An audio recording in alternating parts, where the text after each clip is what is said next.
In this video, I will be doing a full breakdown of the adductor magnus muscle. Expect to learn the function of the muscle, clinical presentations when dysfunction is present in the muscle, detailed palpation instruction, and functional-based treatment demonstrations.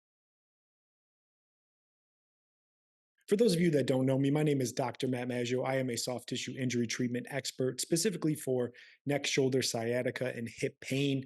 My focus is on diagnosing and treating adhesion, also known as scar tissue, and reducing inflammation from chronic injuries without the use of drugs, injections, or surgeries, which does lead to a significant increase in overall functioning, flexibility, and long-lasting pain relief. I'm also the creator of the soft tissue treatment revolution, where we teach overworked massage therapists a new treatment system that will allow you to cut your treatment times by at least 50% so you can stay healthy, avoid that dreaded burnout, and help a hell of a lot more people get out of pain. All right, so adductor muscle breakdown, function, clinical presentations, palpation, and treatment demonstrations. Just a side note, the adductor magnus is my favorite named muscle. It just seems like an awesome Roman gladiator, and the name for it suits it just right because it is very powerful, very important in a lot of hip function stability and everything like that. So let's get right into it. So function of the adductor muscle, basically it drives the hip through space. Basically, I call it like hip flexion. Think about like if someone is laying on their back and they bring their knee up to their chest, that really is the motion and really testing the full lengthening of the adductor magnus. It's so important in pretty much everything lower body, walking, running, jumping, squatting. Another important job that it does do is it provides support and function to the anterior aspect of the hip. It's on the medial side of the thigh, and it does provide a lot of hip stability and hip motion. It is so powerful. It is so deep. It is so important in every aspect of hip motion.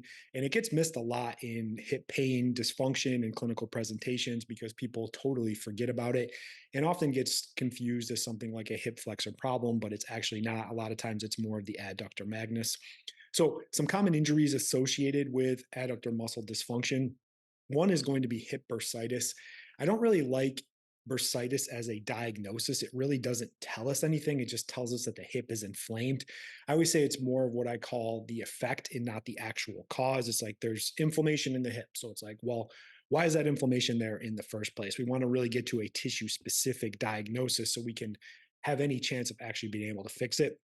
Another issue I see a lot, you'll see this especially in younger, more active clients, anywhere from like the 20 to 40 range, is some damage to the labrum. So the labrum is like a cushion of cartilage inside the hip, and its job is really to cushion the femur into the hip as it goes. But over time, with bad mechanics, bad movement, especially dysfunction in the adductor muscle, where it develops a lot of adhesion, also known as scar tissue. Basically, it's like glue that gets inside the muscle, makes it less flexible and weaker, and makes it harder for it to generate force. So in turn, the force has to go somewhere. So a lot of times it ends up going more into the joint and the cartilage. So normally the hip just kind of wants to open up nice and free, but it can't. So it has to force itself in there. So a lot of times what happens is it kind of jams that femur into where it articulates in the hip itself and does a lot of damage to the labrum. They get some tearing and some shearing in there. A lot of times in a clinical presentation, the hip will actually be kind of loose. It won't have like a lot of stability to it. Almost kind of feel kind of sloppy where it goes. And a lot of people will demonstrate, say it's like a deep pain, very achy, feels kind of unstable. Another issue we end up seeing is popping or clicking in the hip. That's just another thing specifically for labrum damage. When that cartilage gets stuck and then the bone goes back, it creates like a pop in there. That's that popping and clicking. I also see this a lot in hip degeneration, basically degeneration to the joint. Essentially what it just means is things just get older before their time. So there's two types of degeneration that occur. One of them is called a cam/pincer lesion. Basically what that is just extra bone grows either on the femur or up in the hip where it attaches. I tend to see this more in a younger population, especially if they did a lot of sports when they were growing up and their growth plates weren't fully formed, and a lot of adductor magnus dysfunction. So basically what it has is it just kind of gets everything stuck in there. And then you also see osteoarthritis. That's going to be more in the older generation. So I always think degeneration isn't the main cause of the problem. It's usually the effect. And a lot of that starts with dysfunction in the muscle. And most hip problems do begin with problems in the adductor magnus. Then lastly is just going to be hip flexor strains. Anytime someone presents clinically with pain in the front of the hip, we automatically default to that it must be a hip flexor problem, but more than likely it's more of an adductor problem because the hip flexor doesn't really do a lot in that area. I know it's called the hip flexor, but it doesn't do that type of motion. The adductor is way more involved, especially in active clients that you see that are moving, jumping, running, sprinting, doing all sorts of stuff. More than likely, it's going to be a problem in the adductor as opposed to the hip flexor itself. So just because it hurts in a certain area, you don't always want to default like, oh, it hurts in the front of the hip, you must have a hip flexor strain. It's got to be the psoas, got to be the iliacus. It's no, you got to ask more questions, get more detail, really figure out what's going on. Think critically, don't just jump right into treatment.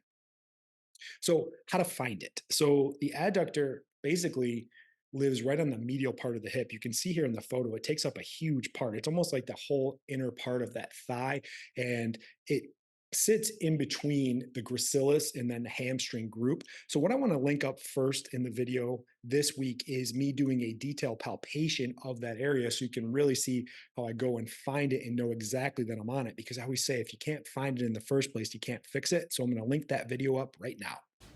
So this muscle gets completely disregarded by everyone out there, but it is so important. It takes up such a huge portion of the cross-section of the hip, and it is so important in hip flexion, hip stability, and everything like that. And a lot of times people are way too compressive when they palpate or they go and work on it. So essentially what I do is I landmark in through here. So you have up here, you'll have the gracilis and a little bit of the quad muscle, and then you can see that I can really sink in through here and back here through the hamstring. So essentially the adductor magnus lives in between there. So I will work my way through and get down there. And it doesn't need a lot of palpation in there because it's pretty superficial. But you can see how my thumbs can really sink in there and really open that up. Now, a lot of times people are too far out here, and that'll be tender to the patient, or they're back here on the hamstring. It has to go right in between. And usually where you're going to find the most amount of scar tissue or adhesion is right in through this region as well. So this one only works with hands-on. If you're using an instrument in here, you just don't like your patient. So big take home there from the video is just slow down, palpate it accordingly. So many people just want to jump right into the treatment and then they're not even in the area where that dysfunction is. So use those landmarks, find the area so you know exactly that you're on it so you can get an effective treatment each time. So last part, how to effectively treat it. So many people treat this area and they're either too compressive, they're not actually on it, they end up being on the gracilis, or they end up being more on the hamstring. They're not actually on that adductor. So you want to be slow, precise, and focused. Like I said, you want to use those landmarks. You want to find that gracilis and that medial part of the hamstring. So what I want to link up next in the video is a detailed instruction of me treating adhesion directly at the adductor magnus. So I'm going to link that up right now. We're going to be treating the adductor magnus. Make sure you watch the advanced palpation before, because a lot of times people aren't actually on it. They're either on the gracilis or the hamstring, and when you don't get this right, it can make it very excruciating for your client. Now, the key here is all in the body and the mechanics and everything set up for that. So what I like to do is have it resting right on my hip, because what we're going to be getting is this hip flexion, and you're going to use that to kind of lean away. So after you palpate and you find the area, you want to get in there and get some lotion on it to start, because this area can be very sensitive, but it's very important for overall hip function.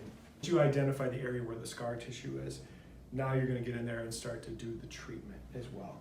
So you found it, let's say you found the scar tissue right here. We want to go just inferior to it, because this is going to be internal slide, it's going to come to us. So what I do is I see how this is right up against my body in here, and I'm going to get into a stance where I'm facing away. And the first thing you're going to do is you're going to back these thumbs up. So come in a little bit closer for me.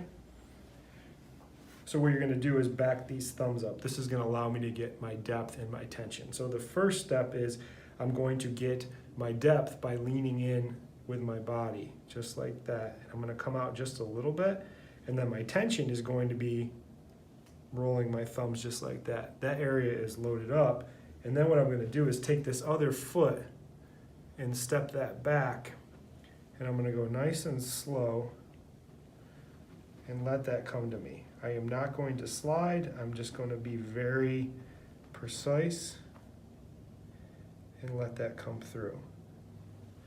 And you want to go nice and slow with this treatment as you do that. Get this leg in your hip. It's going to help you take some of that pressure off your hands. And the key here is you're going to reach with this opposite foot in almost like what's called a fencer stance. So when you finish, you're going to end up like this. So I want to show you the way the motion looks. So I'm not going to do the actual treatment part here. I want you to see the body mechanics. So we sink, we're in, I step this way, and then I lean away like that. And I can really, when it's a really bad area of scar tissue in the adductor, I can lean my body in there and get some of that increased tension in there. So the key is getting that motion first, but taking the time when you start to find the area where that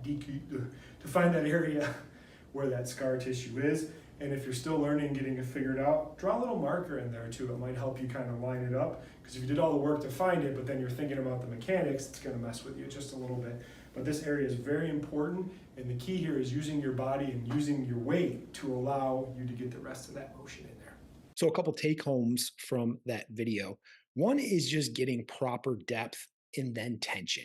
So many people, when they watch my videos or they see my content, they're like, oh, you're just doing myofascial release or pin and stretch. It's not the case. In order to break down that adhesion, you need to get proper depth on it. You need to back out a little bit, then set tension, and then have that muscle go through that full range of motion as you're increasing that tension. That's what actually breaks it down. It's going to be a little tender when you work that area anyway. You can even use a little bit of lotion as well, just to kind of help that skin slide as well, especially if they have some loose skin. It's just going to help things get out of the way, but really make sure you slow down with that palpation and you find it and you're right up against it. And like I said, it's right up against that femur on that medial part there. So you're going to have to be a little bit deeper, but you don't want to be so deep that you don't get that tissue to slide. And you'll know it when you take the client through that range of motion and it's just like excruciating and you feel that tissue stop right away. Usually what I'm seeing is that you're way too compressive and you're not getting enough tension. And on any area where you find it, you find that adhesion present, you want to find the area where it's the worst and then do only about 5 to 7 treatment passes on it. So a lot of people just do way too much treatment. They'll spend 20, 30 minutes beating the hell out of that area.